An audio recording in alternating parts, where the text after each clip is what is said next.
नमस्कार, मैं हूं मनोज सैनी। आईएनडी इंपैक्ट में आपका स्वागत है और आज का मुद्दा है बीजेपी का चक्रव्यूह। चुनाव सामने हैं। चुनाव की तारीख पर हम रोज चर्चा करते हैं कि आखिर तारीख कब दिखाई देगी, लेकिन ऐसी उम्मीद है कि शायद 20 तारीख से पहले चुनाव आयोग प्रेस कॉन्फ्रेंस करेगा और ये तारीख भी सामने होगी। लेकिन तारीख पर तारीख चलती रहेगी, पर भारतीय जनता पार्टी या कांग्रेस अपनी तैयारी में लगी। भारतीय जनता पार्टी पिछली दफा 2018 का जब विधानसभा चुनाव हुआ तो माई का लाल एक ऐसा शब्द था जिसने मुश्किल में डाल दिया सरकार को, और सरकार बनने से चूक गई बीजेपी की। हालांकि बाद में सरकार फिर बन गई, जैसे भी बन गई, उस पर बहुत चर्चा हुई है। लेकिन अब बीजेपी ब्राह्मण कार्ड चलना चाहती।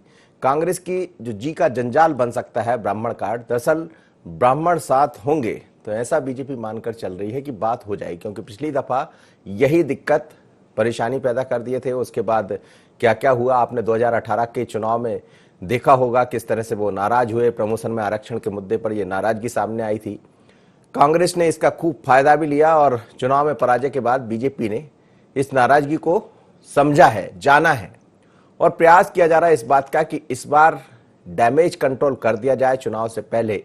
क्योंकि बीडी शर्मा खुद ब्राह्मण है, अध्यक्ष है, भारतीय जनता पार्टी प्रदेश अध्यक्ष है। सरकार में मंत्री डॉक्टर नरोत्तम मिश्रा भी उसी क्षेत्र से आते हैं। गोपाल भार्गव सागर से है लेकिन ब्राह्मण है, यानी बड़े नेताओं के हाथ में कमान है। ग्वालियर चंबल में ब्राह्मण समीकरण साधने की कवायद उपचुनाव वाली हर सीट पर ब्राह्मण वोट बैंक में नजर लगाई हुई है भारतीय जनता पार्टी ने। कभी कांग्रेस की राजनीति के धुरी थे ब्राह्मण, लेकिन इस बार बीजेपी की नजर इन पर लगी है। धीरे धीरे इस समाज के नेताओं को कांग्रेस ने दरकिनार किया। बुंदेलखंड से सत्यव्रत चतुर्वेदी, ग्वालियर चंबल से सतदेव कटारे, बिंद से श्रीनिवास तिवारी और मध्य से सुरेश पचौरी, इन नेताओं का प्रदेश देश की राजनीति में दबदबा रहा। और पूर्व सीएम अर्जुन सिंह के वक्त श्रीनिवास तिवारी समानांतर व्यवस्था में चलते थे, आपको याद होगा। लेकिन बाद में कांग्रेस की व्यवस्थाएं बदल गई और आप देख रहे हैं क्या स्थितियां है कांग्रेस की भी। लेकिन भारतीय जनता पार्टी हमेशा जहां गलती होती है, जहां चूक होती है, उस पर काम करती है। और इसीलिए इस बार कैसा होगा बीजेपी का चक्रव्यूह, शिव अनुराग पटेजा जी मेरे साथ जुड़े हैं, वरिष्ठ पत्रकार। सर, आपका स्वागत है। मध्य प्रदेश में हमने देखा कि 2018 के जब चुनाव हुए तो उस दौर में क्या हुआ, माई का लाल एक ऐसा शब्द आया कि भारतीय जनता पार्टी को सत्ता से बेदखल होना पड़ा। हालांकि सत्ता तो वापसी हो गई है, पर इस बार बीजेपी एक अलग ढंग से चक्रव्यूह और खासकर ब्राह्मणों पर नजर है। क्या आपको लग रहा है कि इसकी जरूरत है बीजेपी को? निश्चित तौर पर हम भले ही चुनाव के वक्त में, उपचुनाव के वक्त में विकास की बातें करें, बड़ी बड़ी योजनाओं की बातें करें, लेकिन इस देश की जो राजनीति है, इस देश की जो सियासत है, वो जातियों और क्षेत्रों पर टिकी हुई है। बड़ी संख्या में वोट सिर्फ इसलिए जाते हैं कि उनकी जाति का प्रत्याशी है, उनके क्षेत्र का प्रत्याशी है कि नहीं है। दरअसल ये मेजर फैक्टर है। डेवलपमेंट आपका एक बड़ा इश्यू होता है, माहौल बनाता है, लेकिन जब चुनाव के लिए व्यक्ति वोट करने जाता है तो लहरों पर सवार होकर जाता है। वो कई बार संवेदना की लहरें होती हैं, कई बार सहानुभूति की लहरें होती हैं, कई बार आपकी एक भावनात्मक लहरें होती हैं, और कई बार जातिगत और कई बार क्षेत्रीय लहरें होती हैं। ऐसा नहीं कि डेवलपमेंट इशू नहीं है, लेकिन डेवलपमेंट इशू है। इस बात को एक बार दिग्विजय सिंह ने कहते नकारा था कि अगर विकास मुद्दा होता तो लालू प्रसाद यादव नहीं जीते। लगभग उन्हें सच्चाई कही थी, लेकिन अब बाद में उन्हें परास्त होना पड़ा, क्योंकि दलित एजेंडे के कारण से ये सवर्ण समुदाय है या गैर आरक्षित समुदाय है, वो उनके खिलाफ एकत्र हो गया था। और वही स्थिति माई का लाल में शिवराज जी के साथ हुई थी। तो मुझे लगता है भाजपा अब इन गलतियों से सबक लेते हुए या ये कहें कि दूध का जला छाछ को फूक फूक पी रहा है और जातियों को साधना पड़ेगा। आप इसी भले ही आप मेरी आलोचना कर सकते हैं, लेकिन बिना जातियों को, बिना क्षेत्रों को, बिना सामुदायिक नेताओं को साधे हुए चुनाव जीतना कठिन हो जाता है। और जब तक कोई बड़ी लहर ना हो, जैसे मोदी जी की बड़ी लहर थी, तो उस लहर में फिर सारी चीजें प्रभावित हो जाती हैं, लेकिन अभी ऐसी कोई लहर मुझे दिखाई नहीं दे रही है। जी जी जी। सर, एक चीज और है कि जिस तरह से हमने कांग्रेस में देखा, कभी कभी वर्चस्व रहा करता था, कांग्रेस की पूरी धुरी ब्राह्मण के आसपास घुमा ही करती थी। लेकिन धीरे धीरे कर सत्यव्रत चतुर्वेदी, सुरेश पचौरी और ऐसे तमाम तरह यदि लीडर्स की, अर्जुन सिंह के समय की बात करें, श्रीनिवास तिवारी जी, लेकिन धीरे धीरे कर क्या ये दूरी हो रही कांग्रेस से? देखिए, जातिगत दूरियां तमाम तरह की हैं। आप सिर्फ ब्राह्मणों की बात क्यों करते हैं? उमा भारती का जब अवतरण मध्य प्रदेश की राजनीति में 2003 में हुआ तो ओबीसी राजनीति की नेता बन के आई। आप ध्यान करिएगा, उनके बाद से मध्य प्रदेश में सिर्फ ओबीसी सीटें चल रहे हैं। Uma Bharti OBC, Babulal Gaur OBC, Shivraj Singh Chouhan OBC. OBC क्योंकि मध्य प्रदेश में 50% पॉपुलेशन है। दरअसल आपको एक रिफाइंड कॉम्बिनेशन बनाना पड़ता है, एक परफेक्ट बैलेंस बनाना पड़ता है। सिर्फ ब्राह्मण नहीं, कोई भी राजनीतिक दल एक जाति के भरोसे नहीं चल सकता है, एक जाति से उसे ताकत मिल सकती है। जैसे बीएसपी को अनुसूचित जाति और खास तौर से जो चर्म व्यवसाय से जुड़े जो लोग हैं उनसे ताकत मिलती है। समाजवादी पार्टी को यादवों से ताकत मिलती है। तो एक जमाने में कांग्रेस का आधार वोट बैंक काउ बेल्ट में ब्राह्मण रहे हैं, लेकिन बाद में वो धीरे से छिटक गए। इसलिए अब बीजेपी उपक्रम कर रही है। उत्तर प्रदेश में परशुराम जी की मूर्तियां लगाई जा रही हैं। उत्तर प्रदेश से लगा हुआ है, चंबल का इलाका है। मुझे लगता है वहाँ दलित एजेंडा भी चलेगा, गुर्जर भी है। जी बिल्कुल सही कह रहे हैं आप। जी जी सर, मैं लौट रहा हूँ सर, आपके पास लौट रहा हूँ सर। दो मेहमान मेरे साथ जुड़े हैं इस वक्त। योगेश यादव है कांग्रेस के प्रवक्ता, और साथ ही धैर्यवर्धन है media panelist Bharatiya Janata party के। धैर्यवर्धन जी, क्या हुआ, क्या 2018 के चुनाव में जो देखने को मिला माइके लाल, अब क्या भारतीय जनता पार्टी खासकर ब्राह्मण जो लीडर्स है, वोटर्स है, उस पर निगाह बनाई हुई है? नहीं, देखिए, मुझे लग रहा है जैसे व्यक्ति के संपूर्ण पोषण आहार के लिए उसकी थाली में दाल, चावल, अनेक प्रकार के सलाद, फल, इन सब का समायोजन होता है, तभी उसको पोषण प्राप्त हो पाता है। ऐसे ही राजनीतिक व्यवस्थाएं, राजनीतिक दल किसी जाति विशेष का दल नहीं होता। किसी जाति विशेष के आधार पर आप राजनीति नहीं कर सकते। भारतीय जनता पार्टी तो कतई इस प्रकार के जातिवाद में भरोसा नहीं रखती है। पर क्योंकि चुनाव का समय है, अब चुनाव में उम्मीदवार कौन है उस पर बहुत कुछ निर्भर करता है। यदि उम्मीदवार पिछड़े वर्ग का है तो स्वाभाविक तौर पर उस विधानसभा में रहने वाले, उस जिले में रहने वाले अन्य जातियों के जो नेता हैं, चाहे भारतीय जनता पार्टी के ब्राह्मण नेता हो, चाहे भारतीय जनता पार्टी के ब्राह्मण क्षत्रिय वैश्य नेता हो, या ओबीसी में दूसरी अन्य प्रभावी जाति के नेता हो, उन सबको उनके द्वारे द्वारे जाना पड़ेगा, उनसे बात करना पड़ेगी, उनसे समीकरण समझने पड़ेंगे और उनको काम में लगाना ही होगा। और आप ये देखिए, यदि उनसे बातचीत नहीं की जाएगी तो चुनाव के नजदीक आते आते लोग इसमें भी खबर ढूंढ लेंगे कि भारतीय जनता पार्टी तो अपने जो पुराने और भरोसेमंद नेता हैं, जो दशकों से पार्टी का काम कर रहे थे, उनसे कोई बात ही नहीं कर रहा है। अब तो जो उम्मीदवार आ गए बस उससे ही काम चलाया जा रहा है। तो उम्मीदवार भी उनके दरवाजे जाएंगे और पार्टी के जो नेता हमारे वरिष्ठ, वो तो मुखिया है, उनको तो प्रत्याशी के दरवाजे भी जाना है और उनके जो दूसरे भारतीय जनता पार्टी के परिवार के अन्य पुराने लोग हैं उनके दरवाजे भी जाना है। तो इसको केवल मुझे लग रहा है इसी रूप में लिया जाना चाहिए। जी योगेश यादव जी, जिस तरह से हमने देखा, जिसकी हम बात कर रहे हैं, 2018 में खैर सत्ता बीजेपी के पास से गई, सत्ता वापस आ गई कांग्रेस बीजेपी की, लेकिन सवाल यह भी है कि बीजेपी ने गलती की 2018 में, उसका लाभ कांग्रेस को मिला। क्या वही गलती कांग्रेस कर रही है? लगातार हम देख रहे हैं कि जो भी ब्राह्मण बड़े नेता रहा करते थे अब वो नजर नहीं आ रहे हैं, कम से कम कांग्रेस की राजनीति में। तो क्या बीजेपी का जो चक्रव्यूह है वो भारी तो नहीं पड़ेगा कांग्रेस को? देखिए, कांग्रेस की जो दृष्टि है वो बहुत व्यापक दृष्टि है और इसमें समग्र समाज के बारे में उत्थान के लिए बातचीत की गई। इसमें जातिगत तुष्टीकरण के बजाय कांग्रेस के जो फाउंडर रहे हैं, कांग्रेस पंडित जवाहरलाल जी नेहरू से लेकर शंकर दयाल शर्मा तक, और शंकर दयाल शर्मा जी से लेकर श्यामाचरण शुक्ल, सुरेश पचौरी और हमारे जो ब्राह्मण नेता हैं जिनके नाम अभी आप कह रहे थे, तो उनकी भी दृष्टि में कांग्रेस में ये नहीं रहा कि उन्होंने सिर्फ ब्राह्मण समाज की तरफ देखा, उन्होंने समग्र समाज के विकास की बात की, चाहे वो दलित हो चाहे पिछड़ा हो। कांग्रेस ने कभी तुष्टीकरण की राजनीति नहीं की, उसने समाज के हर व्यक्ति को जो पतन की ओर है, उन्मुख है, जिसका विकास नहीं हो पा रहा है, उसके लिए हमेशा कार्य किया है।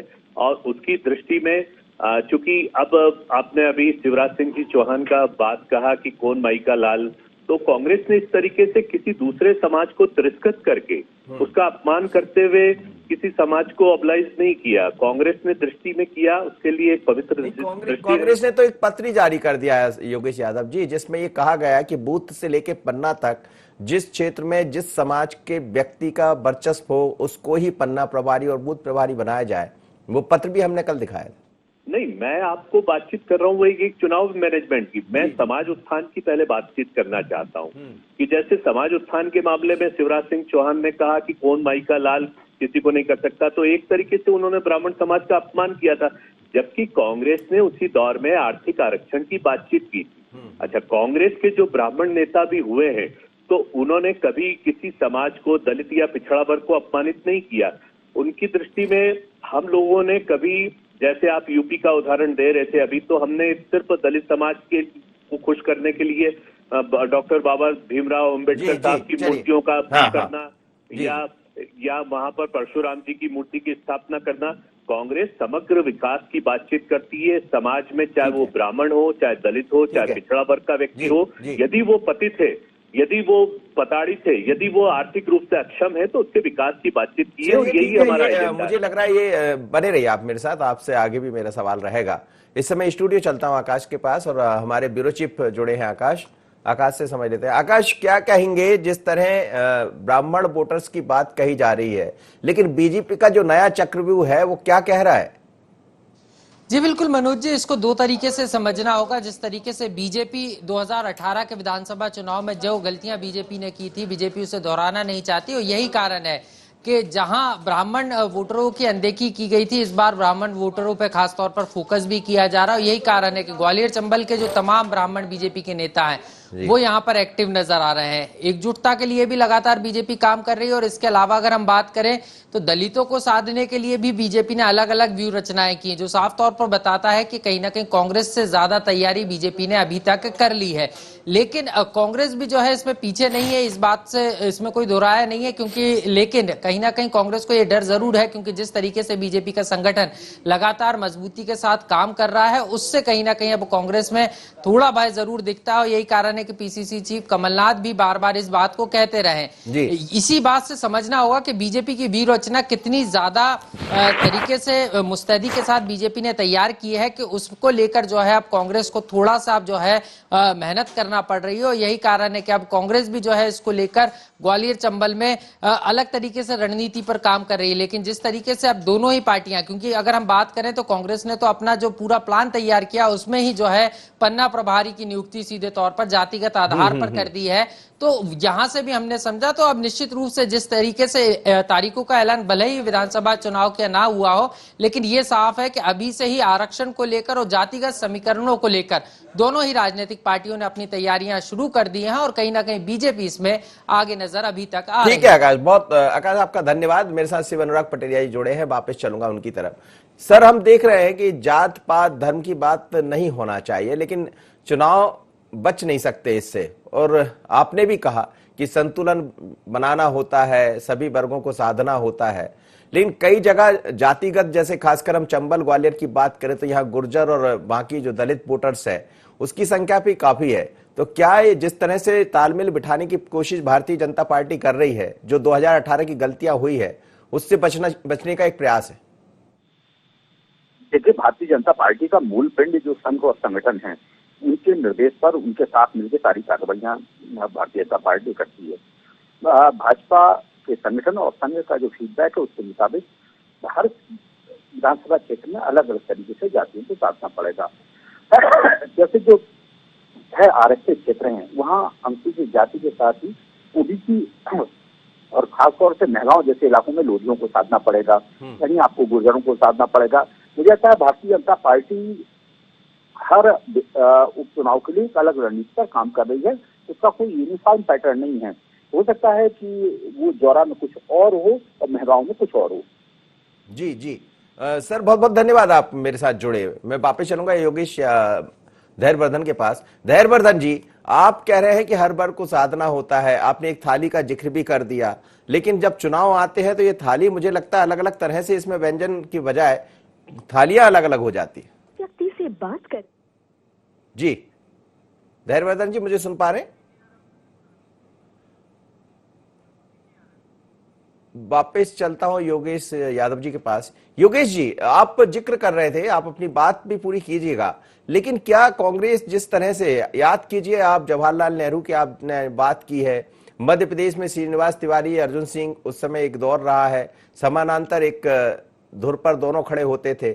इसी तरह श्यामाचरण शुक्ल, विद्याचरण शुक्ल, ऐसे तमाम तरह के नाम हम गिरा सकते हैं।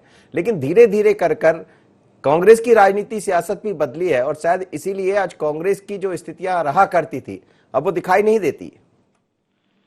देखिए, कांग्रेस में और भारतीय जनता पार्टी में एक बुनियादी फर्क है। कांग्रेस में जो ब्राह्मण नेता हुए हैं उन्होंने दलित और पिछड़ा वर्ग के लिए काम किया है, चाहे ठाकुर नेता हुए हों, अर्जुन सिंह जी, उन्होंने दलित और पिछड़ा वर्ग के लिए कार्य किया हो।